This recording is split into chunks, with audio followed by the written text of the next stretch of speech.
और चलिए तमाम खबरें विस्तार से जानते हैं। एक बड़ी खबर आपको बता दें, यूपी के 4 आईपीएस अफसरों का तबादला हुआ है। आईपीएस डॉक्टर के एजिलरसन जेसीपी वाराणसी बना दिए गए हैं और इसके अलावा IPS doctor Meenakshi Katyayan SP Bhadohi बना दी गई है।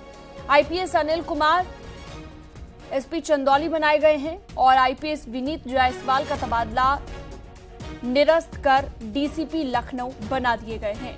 तो ये कुछ फेरबदल देखने को मिले हैं, ट्रांसफर हुए हैं आईपीएस ऑफिसर्स के, जो हम आपको बता रहे हैं।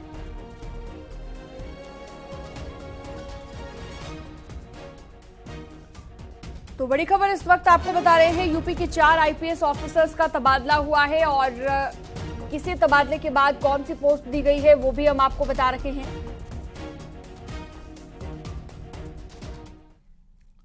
आगे बढ़ते हैं, खबर एटा से है। थाना नया गांव क्षेत्र के रामनगर गांव में कुएं की मिट्टी की डांग गिरने से बड़ा हादसा हो गया। कई लोगों के दबे होने की आशंका है। कुएं से भैंस निकालने के लिए कई लोग इसमें घुसे थे, उसी दौरान यह हादसा हुआ है। 2 लोगों को फिलहाल सुरक्षित निकाला गया। ये तस्वीरें हम आपको दिखा रहे हैं। राहत और बचाव का काम वहां पर जारी है और बातचीत करने के लिए अजेंद्र हमारे संवाददाता हमारे साथ फोन लाइन पर जुड़ रहे हैं। अजेंद्र, फिलहाल किस तरीके से राहत और बचाव का काम चल रहा है और कितने लोग वहां पर फंसे हुए हैं? मैं आपको बता दूं, ये पूरा मामला एटा जिले के थाना नयागाम क्षेत्र के रामनगर का है। यहाँ बीती रात एक भैंस कुएं में 30 फुट गहरे कुएं में गिर गई थी। इसे बचाने के लिए 4 लोग उसमें उतरे थे। तभी अचानक से मिट्टी की धाय गिर गई, जिसमें 4 लोग अंदर दब गए। 2 लोगों को देर शाम में ही बचा लिया गया था। वहीं लगातार रेस्क्यू चलता रहा तो देर रात बाकी 2 लोग बचे थे, उनको भी बचा लिया गया है। 4 लोगों को सबसे बाहर निकाला गया है और उसको जो भैंस गिरी थी उसको भी सबसे बाहर निकाल लिया गया है। मौके पर शांति की व्यवस्था बनी हुई है, कोई समस्या नहीं है। जी, बहुत बहुत शुक्रिया आपका हमारे साथ जुड़ने के लिए और बातचीत करने के लिए।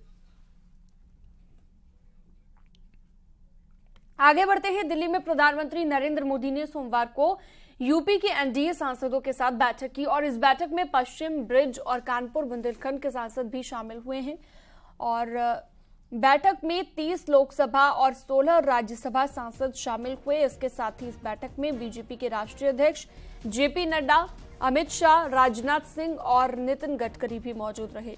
पीएम मोदी ने 2024 के चुनाव की तैयारियों पर चर्चा की। सांसदों को ज्यादा से ज्यादा अपने क्षेत्र में प्रवास करने के निर्देश दिए। सांसद जनता के बीच जाकर राज्य और केंद्र सरकार की योजनाओं के बारे में जनता को जानकारी दें और 2 अगस्त से पूर्वांचल और अवध क्षेत्र की भी बैठक होगी।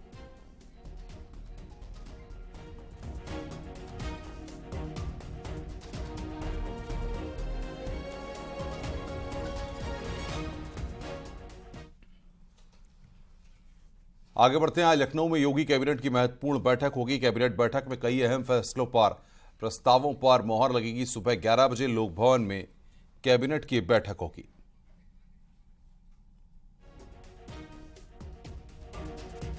तो आज योगी कैबिनेट की बैठक होनी है। अहम प्रस्तावों पर मोहर लगेगी। सुबह 11 बजे कैबिनेट की बैठक होगी। ये जानकारी हम आपको दे रहे हैं। अहम प्रस्तावों पर मोहर लगेगी। आज योगी कैबिनेट की बैठक है अहम प्रस्तावों पर, जिसमें मोहर लगेगी। सुबह 11 बजे कैबिनेट की बैठक होनी है। अहम प्रस्तावों पर इस बैठक में मोहर लगेगी।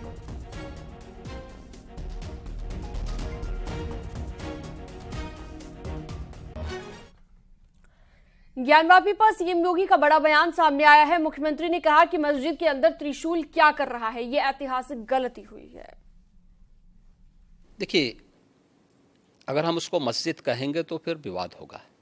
हमें ज्ञानवापी बोल देना चाहिए।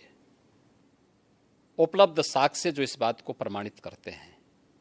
मुझे लगता है कि भगवान ने जिसको दृष्टि दी है वो देखे ना, त्रिशूल मस्जिद के अंदर क्या कर रहा है। हमने तो नहीं रखे ना, वहां तो सुरक्षा है, सेंट्रल फोर्सेज है, उनके मुतवल्ली हैं, ताला चाबी उनके पास रहती है। त्रिशूल कैसे वहां बने हुए हैं?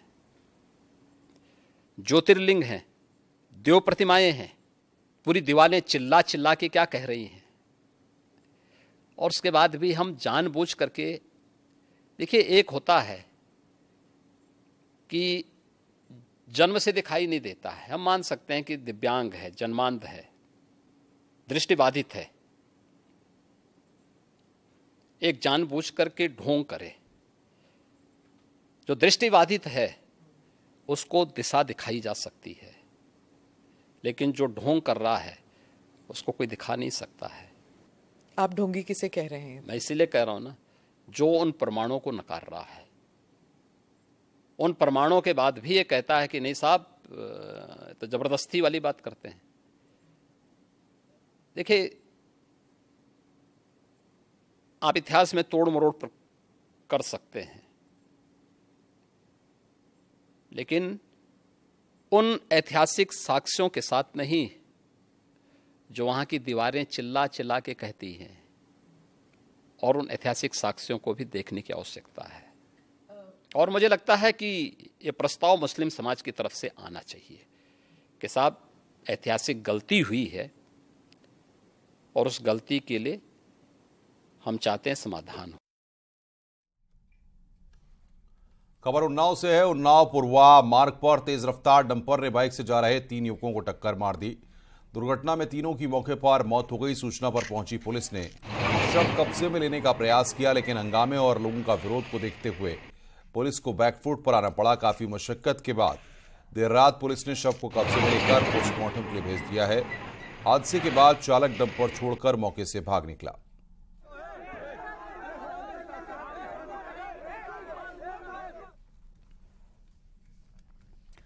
आगे बढ़ते हैं, शाहजहांपुर की बात करते हैं। कांवड़ियों से भरी ट्रैक्टर ट्रॉली पलट गई और ट्रॉली पलटने से 12 कांवड़िये घायल हुए हैं। पुलिस ने नजदीकी डॉक्टर से कांवड़ियों का इलाज करवाया है। थाना रोजा के मोहम्मदी रोड की ये घटना हम आपको बता रहे हैं।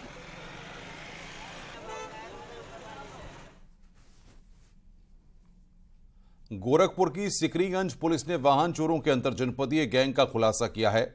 पुलिस ने सरगना रमेश मौर्य को गिरफ्तार किया है, जबकि गैंग के 2 सक्रिय बदमाश फरार हुए हैं।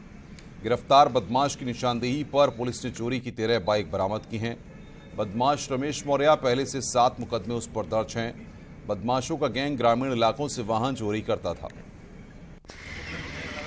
देखिए, जनपद गोरखपुर के थाना सिकरीगंज द्वारा एक 2 पहिया वाहन चोरों का गैंग को क्रैक किया गया है, जिसका कि मुख्य अभियुक्त रमेश मौर्य गिरफ्तार हुआ है। इस गिरोह द्वारा, जिसमें कि 2 अन्य लोग सुरेंद्र कुमार और अजय कुमार भी शामिल हैं, विगत कई दिनों से इनके द्वारा विशेष रूप से ग्रामीण क्षेत्रों में 2 पहिया वाहन, जिसमें कि होंडा की मोटरसाइकिल्स हैं, उनको चोरी किया जा रहा था।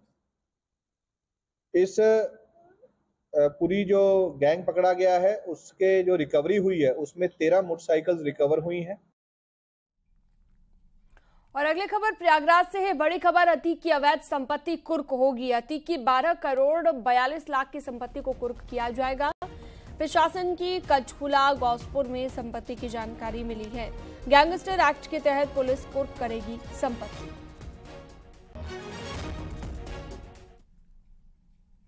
कन्नौज में एक मुस्लिम युवक ने नाम बदलकर हिंदू लड़की को अपने प्रेम जाल में फंसा लिया और इसी दौरान एक स्थानीय निवासी ने मुस्लिम युवक को पहचान लिया और मंदिर में मौजूद लोगों की मदद से युवक को दबोच लिया। हिंदू लड़की को प्रेम जाल में फंसाने के ये मामला कन्नौज के सदर कोतवाली क्षेत्र के मकरंद नगर से आया है। फिलहाल मुस्लिम युवक को पुलिस के हवाले कर दिया गया है।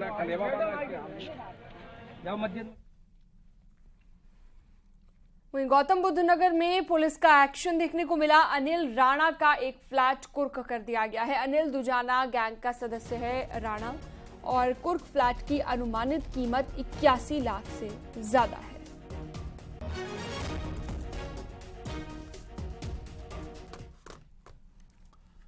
खबर उन्नाव से है। भूमाफिया और गैंगस्टर के आरोपी पर शिकंजा कसते हुए बड़ी कार्रवाई की है। जिलाधिकारी के आदेश पर 15 करोड़ से ज्यादा की चल संपत्ति कुर्क की गई है।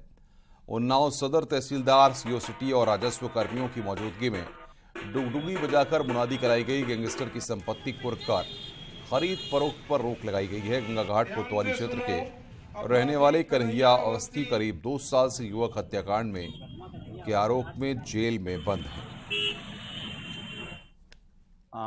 गैंगस्टर एक्ट के अभियुक्त कन्हैया अवस्थी की 15 करोड़ 6,68,582 रुपए की संपत्ति श्रीमान जिलाधिकारी महोदय उन्नाव के आदेशानुसार आज ये उत्तर प्रदेश गैंगस्टर एक्ट की धारा 14(1) के तहत एक सीज की गई है। यह जमीन किसी भी प्रकार से खरीदना या बेचना कानूनन अपराध होगा।